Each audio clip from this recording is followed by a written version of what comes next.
Hi everyone, it's Mr Raithatha, also known as the Wax Whisperer. Thank you for tuning into my latest video.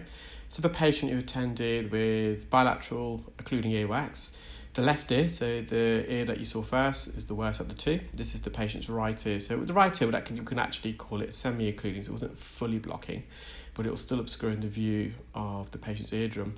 Now, the patient was very anxious upon attending. As a child, they had several grommets fitted, and more recently, they had their earwax removed elsewhere, and they found the whole process very uncomfortable.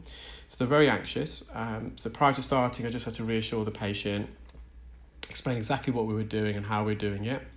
And we're just in the left ear here. I'm just using microsuction using a zonal suction probe. And I'm just trying to detach the plug of wax off the posterior canal wall. So when we say posterior, we mean the back part of the ear canal. And also from the base of the ear canal, the inferior canal wall.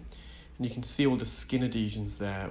So the wax is enveloped by dead skin, and you can see that by the white coating, the glossy coating. So it's enveloped itself around the plug of wax. Now, this plug of wax, although I'm trying to tease it out, it's not coming any further forwards. So it's probably lodged in the isthmus. Now, the isthmus is a narrowing of the ear canal about 0.5 centimetre away from the eardrum. Most people have it, and then the ear canal widens back out. And if wax gets lodged in that isthmus, it's very difficult just to tease and wriggle it out. So in a moment, I'm going to revert to an ear hook. That's why I always, if you've watched my videos, if you are a clinical ear care specialist, you must be proficient and competent with all ENT micro instruments, not just microsuction, because sometimes you just can't use microsuction to remove earwax, no matter how you try.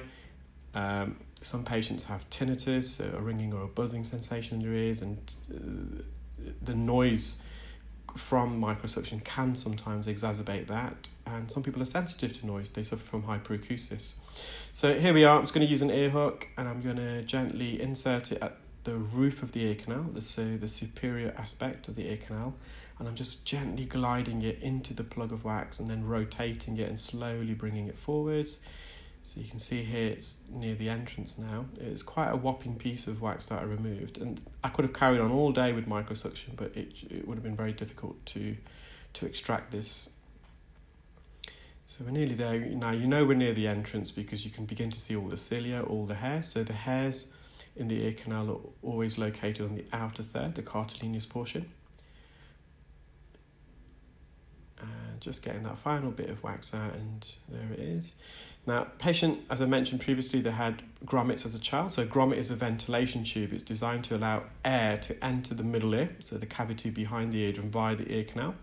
In most people, the middle ear is ventilated by the eustachian tube, which is a narrow orifice that connects the middle ear, so the back of the eardrum, to the back of the nose.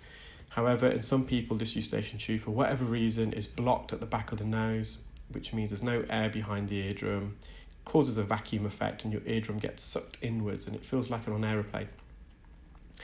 I'm just using a Jobson horn just to mop up near the entrance, and you'll see the patient's eardrum. It is intact, but there's a lot of tympanosclerosis, which is scar tissue on the periphery. Now, to me, the umbo, so the central region of the eardrum, does look retracted, it's sucked in, but when I performed tympanometry, which is a pressure test, it actually deduced normal middle ear pressure behind the ear. We're just on the right side. By this stage, the patient was very relaxed, very, very comfortable with me performing the procedure. He was no longer anxious, so just using suction again. Now, this is again the virtue of an endoscope. We can see the whole ear canal. So the idea is here is to lift, elevate, retract this plug of wax and skin off the canal wall. And we do that just by then wriggling the wax in little concentric circles. You can see the skin on the underneath, that skin that's enveloped, and that came out much easier. Now, when we visualize this patient's eardrum, it's very different to the patient's right eardrum. So this patient has got a severely retracted tympanic membrane. So tympanic membrane means eardrum, whereby the eardrum is so retracted, it's enveloped, it's wrapped itself around the anvil bone, which we call the incus, the long process, and quite possibly also the head of the stapes. You can see that there. So on the left-hand side, you can see that bone in the middle. That's the patient's anvil, otherwise known as the incus. And just about see the head of the stapes there. So it's a severe retraction. It's nothing that I don't think that can be done because the patient's had several grommets in the past. That's that plug of wax on the left ear. Hope you enjoyed that video, guys. Take care. Bye.